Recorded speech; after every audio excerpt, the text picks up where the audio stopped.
지구 가열 시대를 어떻게 살아야 할까? 제 강의에서도 기후변화를 쓰다가 기후위기를 쓰다가 오늘 지구 가열이라는 표현을 쓰기 시작했는데요. 그게 그만큼 실감나게 우리에게 다가오고 있다라는 생각이 들어서인 것 같습니다. 그리고 오늘 주로 제가 우리가 기후위기 시대의 양상이 앞으로 어떻게 진행되고 그 속에서 우리가 무엇을 어떻게 해야 하는지에 대한 얘기들도 하겠지만 저도 오늘 발제를 준비하면서 이 시대에 우리는 어떻게 살아야 하는가에 대한 고민들을 좀 해왔어요. 그래서 그런 내용들까지 여러분과 좀 나눠보려고 합니다.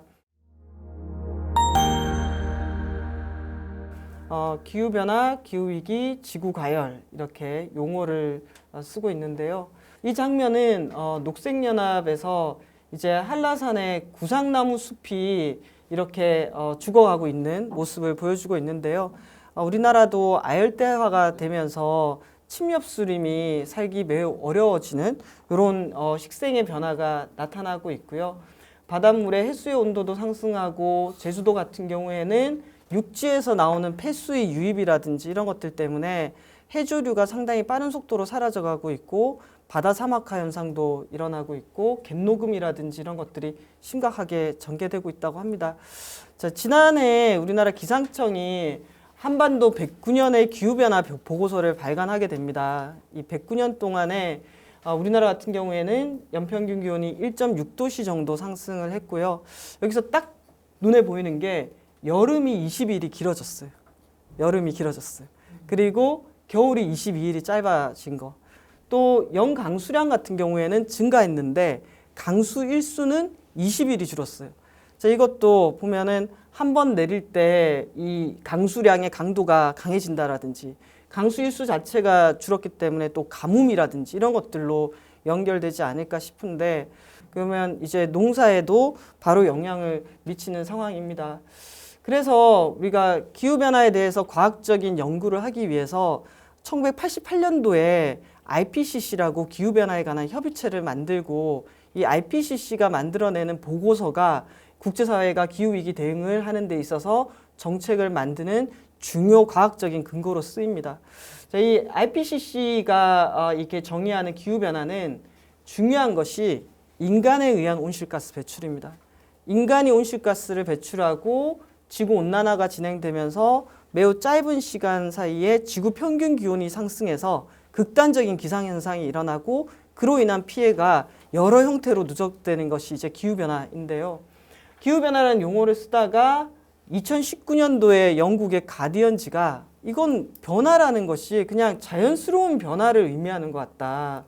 지금의 이 심각성을 정확하게 반영하지 못하고 있기 때문에 용어부터 똑바로 써야 된다.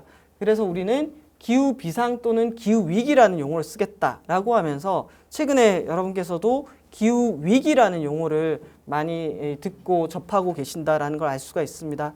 자, 그런데 또 이 2021년도 지난해 말에는 지구가열이라는 표현, 그러니까 지구온난화 정도가 아니라 지구의 이렇게 급격한 온도 상승은 거의 글로벌 히팅 차원에서 봐야 된다라고 해서 이 영국의 옥스퍼드 사전에 지구 가열이라는 이 문장이 이 단어가 새로 등재되기 시작했고 영국 기상청의 과학자들도 지구 온난화가 아니라 지구 가열로 써야 된다라고 얘기를 하고 있습니다. 실제로 여기가 1960년이잖아요. 1960년부터 이 도표를 쭉 보더라도 대기 중에 이산화탄소 농도가 늘어났어요. 대기 중에 이산화탄소 대표적인 온실가스죠. 그리고 세계 기상기구의 이 지구 평균 기온 상승을 보면은 저기 1950년부터 시작해서 쭉 선을 그었을 때 저 시점을 중심으로 해서 쭉 온도 상승이 올라가고 있다는 것들을 알 수가 있죠. 사실 기후변화 문제, 기후위기 문제 어제 오늘 들은 얘기는 아니잖아요. 그러니까 인류가 한 30년은 이 문제를 붙들고 야, 이 문제 해결해야지. 그러면서 국제사회가 매년 모여서 회의를 해요. 매년 모여서 회의를 하고 그 매년 모여서 회의하는 단위에는 200개 가까운 나라들이 웬만한 나라들은 기후변화 협약에 다 들어있다고 보시면 돼요. 그래서 매년 논의를 하면서 야, 온실가스가 문제니까 온실가스 줄여야지. 누구부터 줄일까? 선진국이 줄여야지. 그렇게 해서 만들어진 게 교토 의정서 체제예요. 그게 97년도였고 교토체제로 안 되니까 2015년도에 만들었던 게 파리 협정. 모든 나라가 감축 목표를 설정하고 줄이자라는 게 파리 협정이 2015년도라고 할 수가 있습니다. 자, 그랬을 때 그 노력을 기울여 왔음에도 불구하고 총량은 계속 늘어났어요. 그리고 이 총량이 지구에 살고 있는 지금의 80억에 가까운 사람들의 경제 활동의 결과예요.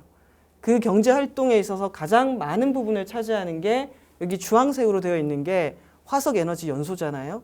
CO2, 그러니까 우리가 석유, 석탄, 가스를 사용했을 때 배출되는 이산화탄소 배출량이 지금 온실가스의 거의 70% 가까이를 차지하고 있다라고 보시면 되고, 그 다음 최근에 많이 얘기가 되는 게 이 메탄가스예요. 메탄은 주로 천연가스를 사용하는 과정에서 천연가스가 새어나가기도 하고, 또 쓰레기 매립지라든지 이런 폐기물 처리 공정 또는 축산이라든지 우리나라에서는 논농사를 할 때 논물에서 메탄가스가 많이 배출이 됩니다.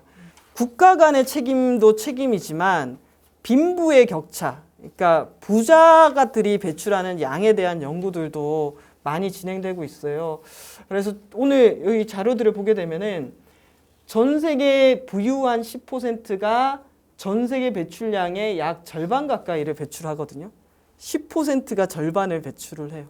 그리고 전 세계의 가난한 50%는 약 12%를 배출하거든요. 지구 평균 1인당 배출량이 6.6톤 정도 되거든요. 근데 상위 1%는 110톤을 배출을 해요. 그래서 저는 이 보고서의 문장에 세계 불평등 연구소라는 곳에서 낸 보고서에 보면은 극단적인 부가 극단적인 오염을 가지고 온다라는 문장이 있는데, 이것도 계속 이렇게 새겨 듣게 되는 그런 문장인 것 같습니다.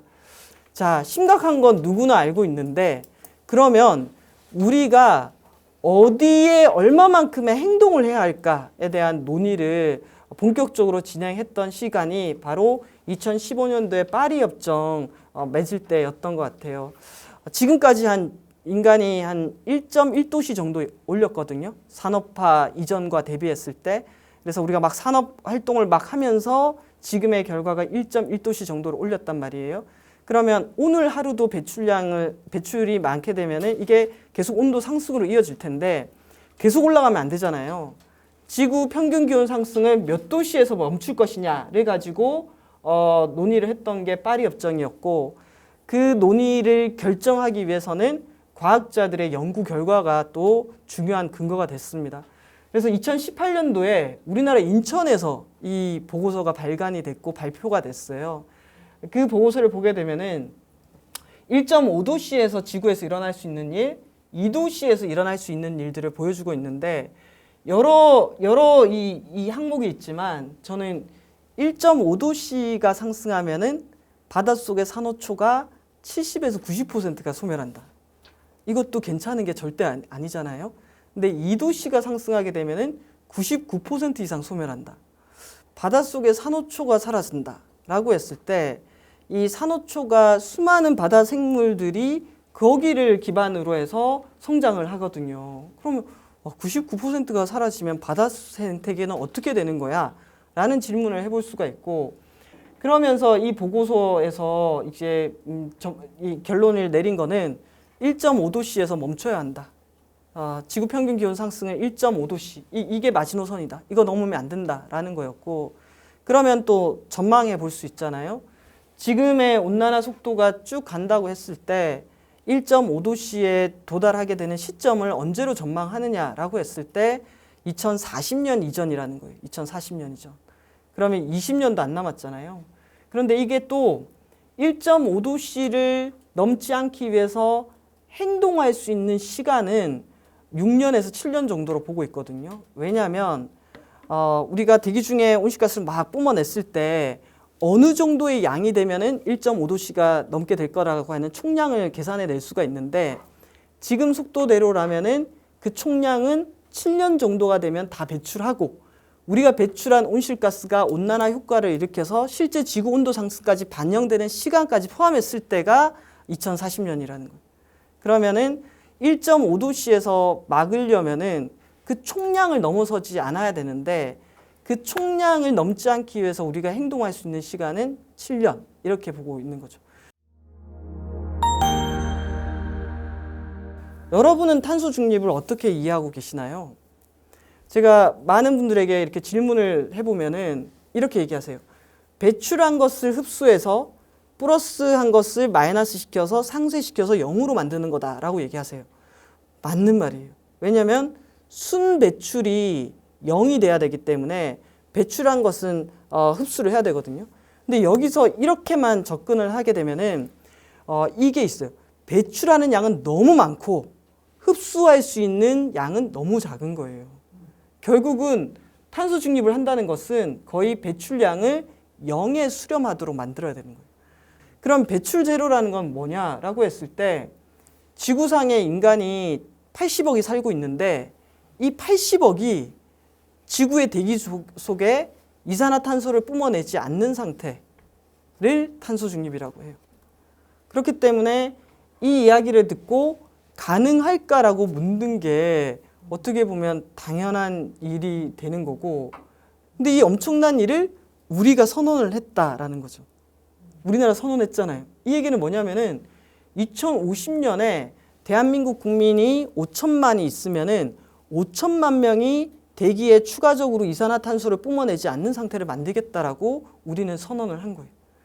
그래서 우리는 우리가 무엇을 선언했는지 알고 있는가, 인식하고 있는가, 여기서부터가 저는 첫 번째 우리가 해야 할 일이 아닌가 싶거든요. 그랬을 때 이 보고서를 발표한 것이 인천의 송도에서 2018년도에 발표를 하게 되는데, 과학자들이 우선 강조한 것들은 어떤 내용이냐면은 여기 보시면은 1.5도 이하로 안정화시키려면은 2030년까지 2010년도 배출하던 것을 기준으로 45%를 먼저 줄여야 된다. 그러니까 2050년에 탄소 중립 이전에 남아있는 10년 안에 우리가 지금 배출하는 양의 절반을 줄여야 된다라는 것들을 더 강조를 했어요. 이산화탄소는 주로 어디서 나온다? 인간이 쓰는 화석 연료에서. 그래서 탄소 중립을 한다는 것은 우리가 화석 에너지를 더 이상 태우지 않는 사회를 만들겠다. 전 세계가 200년을 의존해온 화석 에너지 시스템을 30년 안에 이렇게 안녕하고 보내는 게 탄소 중립인 거죠. 이걸 하겠다라고 우리가 약속을 한 겁니다. 심지어 몇 개 나라가 전 세계의 140개에 가까운 나라들이.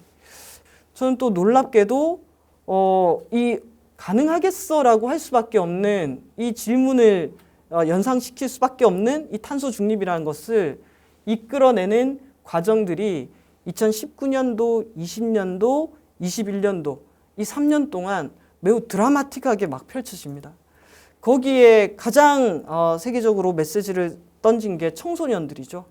그레타 툰베리를 포함해서 전 세계의 청소년들이 결석 시위를 하면서 아주 확장이 됐고, 이 결석 시위의 영향을 받은 곳이 유럽이 영향을 많이 받았죠. 그러면서 2019년도에 유럽 집행위원장으로 폰데어 라이엔이 당선되면서 우리가 제일 먼저 탄소 중립을 이루는 대륙이 되겠다라고 하면서 2019년도 12월 달에 그린 딜을 통해서 우리는 탄소 중립하겠다라고 발표를 하게 됩니다. 그래서 지금은 선언 이후에 실행에 대한 논의가 진행되고 있고, 지난해 이 그림들이 되게 보시면은 요게 탄소 중립을 본격적으로 선언하기 이전에 각 정부들이 2030년에 감축 목표로 내세웠던 거예요. 그런데 지난해에는 탄소 중립 선언 이후에 2030년의 목표를 끌어올리는 논의를 하게 되는데, 이 숫자를 한번 보시면은 영국은 90년 대비 78% 감축이에요. 유럽이 원래는 40%를 55%로 올렸고, 미국도 기존 목표를 2배를 띄우면서 일본을 압박을 했고, 일본도 20% 띄웠어요. 우리도 이렇게 늘린 거예요. 이게 지난해까지의 흐름이라고 보시면 돼요. 그러면서 이게 세계 10대 경제 국가들이 어떤 경로로 탄소 중립을 하겠다라고 하는지에 대해서 이제 공식적인 자료들을 발표를 하고 있습니다. 이걸 이 2021년 자료까지를 모아서 이게 10개 국가들을 도표에 그린 건데요. 여기 보면은 중국이 제일 튈 수밖에 없죠, 배출량이. 근데 중국은 2030년까지 늘어났다가 이런 경로로 줄이겠다고 얘기하고 있어요. 그리고 미국은 사실은 감축 경로에 있어요. 이 감축 경로에 있는 것을 이렇게 줄이겠다고 돼 있거든요. 그래서 오히려 2030년의 목표를 이 10대 경제 국가들이 다 달성했을 때 2030년에 한국이 세계 5위가 되는 거예요. 1인당 배출량 한국이 세계 3위가 되는 거예요. 그래서 이런 일들이 8년 이후에 전개될 수도 있다. 그랬을 때 저는 처음에는 중국이 이게 가능하겠어? 라고 생각을 했었거든요. 중국이. 그런데 요즘 중국이 탄소 중립 관련한 정책들을 보면은 중국은 계획경제 체제이고 당이 결정하면은 따라야 되는 체제이기 때문에 중국이 오히려 이걸 가시화시킬 수 있겠다라는 생각이 들어요. 중국은 우리가 이제 플라스틱 컵 용기 보증금제 유예 기간도 줬는데도 6개월 뒤에 또 미루잖아요. 지난해 중국이 플라스틱 규제를 하면서 유예 기간 자체가 없었어요. 그냥 사용 금지였어요. 그래서 한편으로 이 중국의 이 배출 규제라든지 탄소 중립 정책 관련해서는 에코파시즘적인 이 분석도 필요하다. 이런 접근이 진짜 중국은 진행되고 있다. 이게 영국의 2035년까지 78% 감축 시나리오입니다. 그러면 영국은 교토 체제부터 줄여왔고 실제로 90년 대비 영국은 거의 40% 가까이 줄였거든요. 근데 그 방법들이 주로 석탄 발전소를 폐쇄하는 거였습니다. 석탄 발전소 폐쇄는 이미 다 써버린 카드이기 때문에 이 영국이 이 상황을 가게 하려면은 수요 감축이라든지 효율 증대라든지 그리고 전력화라든지 이런 것들이 하나하나 정책으로 들어가 있어야 됩니다. 결국 이런 변화가 일어나려면은 재정이 투입돼야 되고 인프라를 준비해야 된다라는 거예요. 이건 독일은 2045년도 탄소 중립 목표예요. 50년이 아니라 40년으로 당기는 거거든요.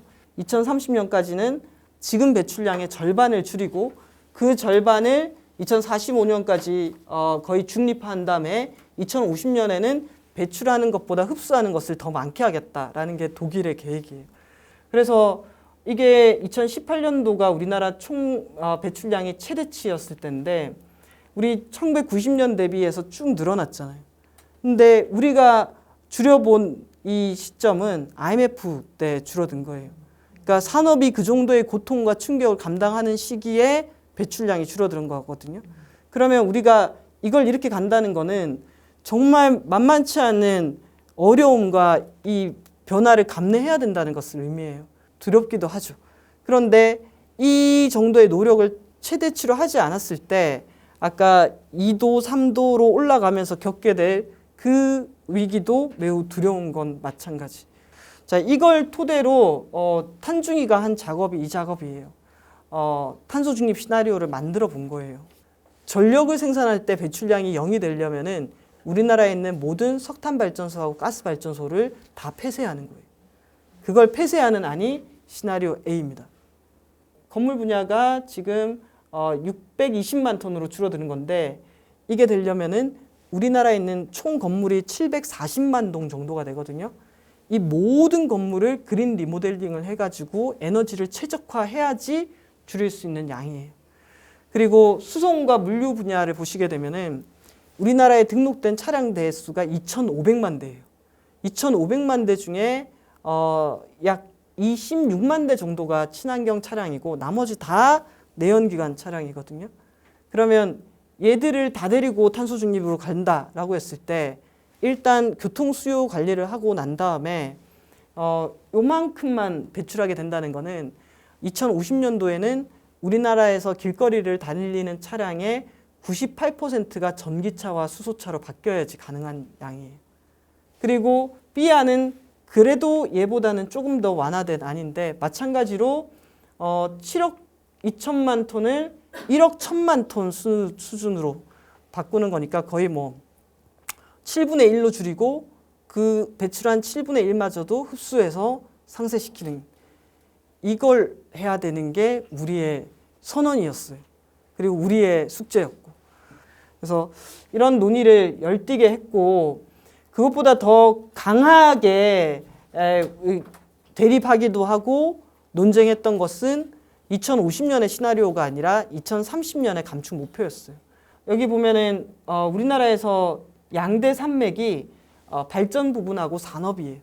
우리나라는 온실가스 배출의 특징이 전체 배출량의 전기까지 포함하면 55%가 산업 분야에서 배출이 돼요. 그런데 그만큼 산업계의 입김이 세기도 하죠. 그래서 감축률을 보게 되면은 전환하고 폐기물은 40%대를 받았고 건물하고 수송이 30%대, 농축산 27, 산업 15%. 그래서 산업 부분의 감축률이 가장 낮게 책정이 됐어요. 그래서 이거에 대한 비판이 많았던 게 사실이고, 자, 그 속에서 이제 새로운 정부가 등장을 했죠. 근데 이 정부가 너무 중요한 게 임기가 2027년 5월까지예요. 우리 NDC 목표가 2030년이잖아요. 그러면 감축량의 절반 이상을 어디서 해야 된다? 이 정부에서 해야 되는 거예요. 그런데 새로운 정부의 스탠스가 전환 분야에서 원전 비중 늘리는 거, 그리고 산업 분야 과다 할당됐다라고 생각하고 있는 것 같아요. 그렇기 때문에 총량이라고 하면은 40% 줄이는 거, 요 목표치는 그대로 두고, 이 목표치는 그대로 두고 전환 산업 수송 분야에서 비중을 조정하겠다라고 돼 있어요. 근데 저는 총량을 그대로 두고 어디를 빼서 어디를 늘릴 것인지를 사실은 이거 조정 쉽지 않을 것 같아요. 그러다 보니까 이 구체적인 이 내용이 담기는 계획이 원래는 2022년도 3분기에 나왔어야 되는 내용들인데 이게 정부 바뀌는 시간 그리고 여러 정책이 바뀌는 것 때문에 이게 언제 나올 예정이냐면은 내년 3월에 나오게 돼요. 그러니까 시간은 급한데 우리가 지금 탄소 중립 관련한 논의를 거의 본격적으로 진행하지 못하고 있는 이 상황이라고 할 수가 있습니다. 앞부분에는 우리가 어떤 상황에 있는가에 대한 배경 설명이었다면은 우리가 실제로 탄소 중립 사회를 만들어 간다라고 했을 때 우리에게 어떤 질문들이 던져질 것인가를 봐야 될 것 같아요. 이런 것들이 구체적인 수치거든요. 그러면 저는 이런 자료들을 찾아보는 거죠. 우리나라 인구, 석탄 발전 비중 40%, 석탄 발전소 60개, 자동차 대수 2,500만 대, 인구 2명당 차 1대, 주유소 10,000개, 산업단지 1,200개 이런 것들. 그러면 이 숫자들을 앞으로 어떻게 줄여나가는가가 우리의 어떤 정책과 연결이 되겠죠. 그런데 그게 되려면은 내연기관 생산 판매 금지 연도, 유럽은 2035년도인데 한국의 석탄 발전소 60개 폐쇄 시점, 그리고 폐쇄 이후의 대책. 폐쇄 이후의 대책이란 것은 일자리를 잃게 되는 노동자 대책도 있고 석탄 발전소가 생산하던 전기를 뭐로 대체할 것인가에 대한 질문들도 있고 2050년도에 탄소 중립을 해야 돼. 그러면 그 2050년도에 에너지 시스템은 어떻게 변화해야 되지? 2050년도에 만들어가야 될 에너지 시스템에 맞춰가지고 지금 우리가 준비한다 그러면은 에너지 가격, 시장 시스템, 운영 체계 어떻게 바뀌어야지 우리가 2050년으로 갈 수 있지? 마치 우리가 2050년에 방점을 찍어놓고 모든 계획들을 다시 재구성하는 것처럼 그 정도를 구성을 해놔야지 충격도 대비할 수 있고 전환도 갈 수 있어요. 대표적으로 에너지 같은 경우에는 이렇게 짜볼 수가 있어요. 예를 들면 화석 에너지를 안 써요. 2050년에. 2050년에 화석 에너지가 없는데 우리는 에너지는 필요로 하잖아요.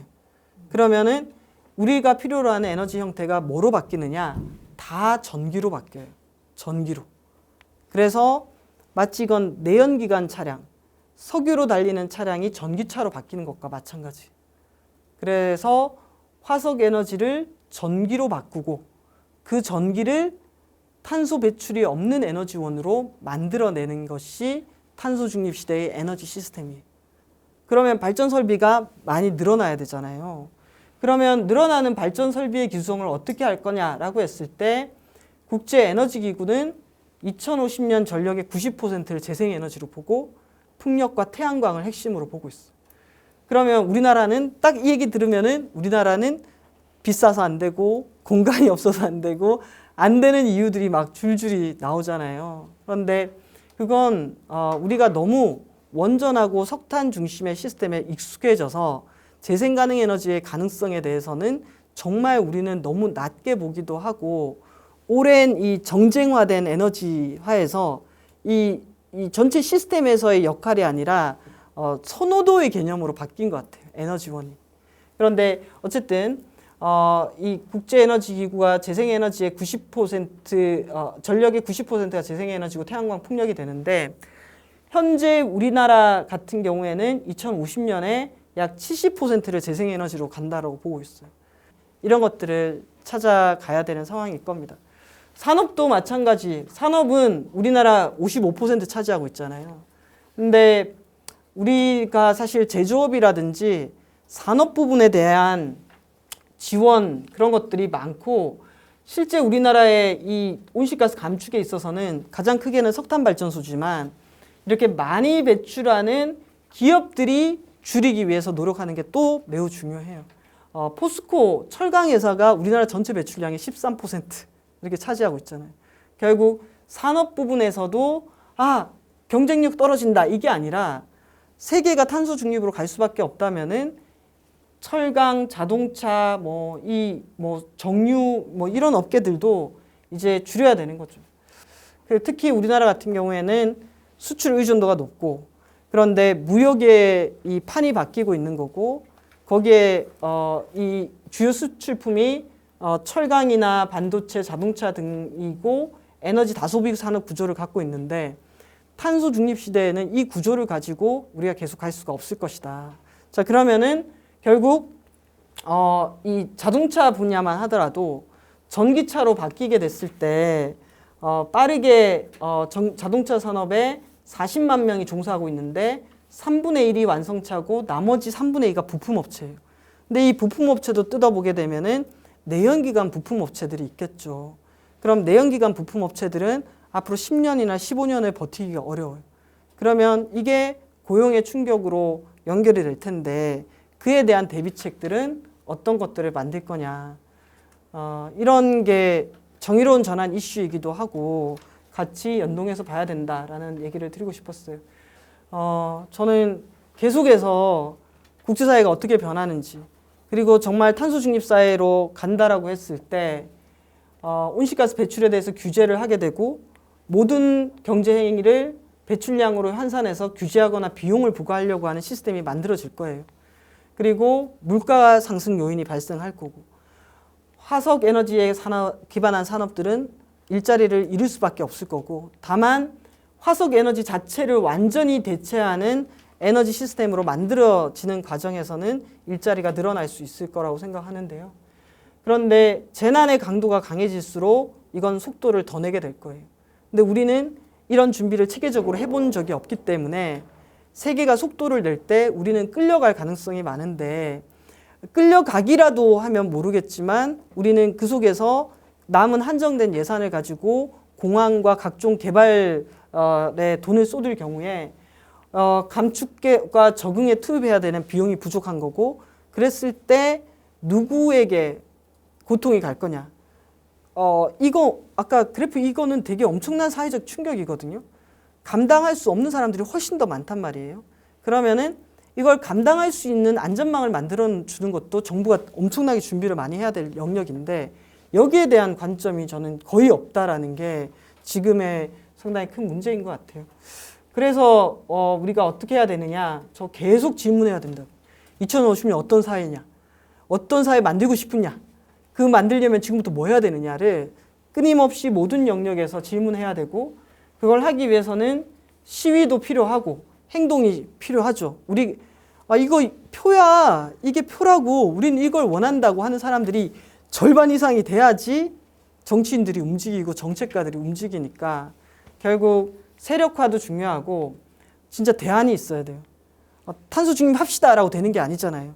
그 수많은 경로와 그 수많은 제도와 어느 정도의 예산을 투입해야 되는지, 누가 할 건지, 이걸 꼼꼼하게 모든 영역별로 시나리오를 다 짜고 시나리오만 아니라 구체적인 계획들을 짜야 되는 거죠.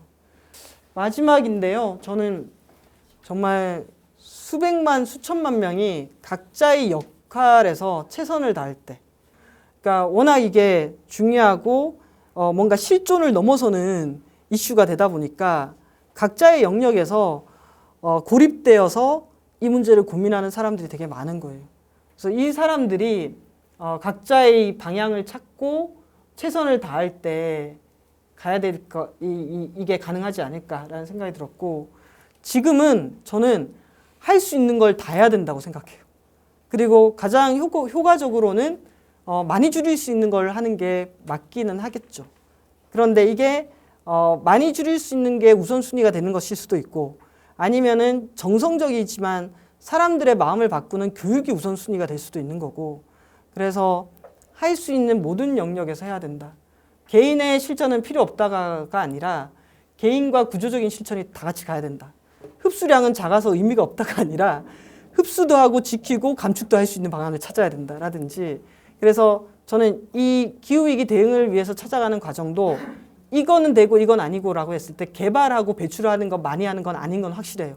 하지만 다양한 수단을 찾아가는 데 있어서는 모든 영역에서의 모색을 같이 해야 되지 않을까라는 생각을 하게 되었습니다. 네, 여기까지가 제가 준비한 내용입니다. 감사합니다. 네.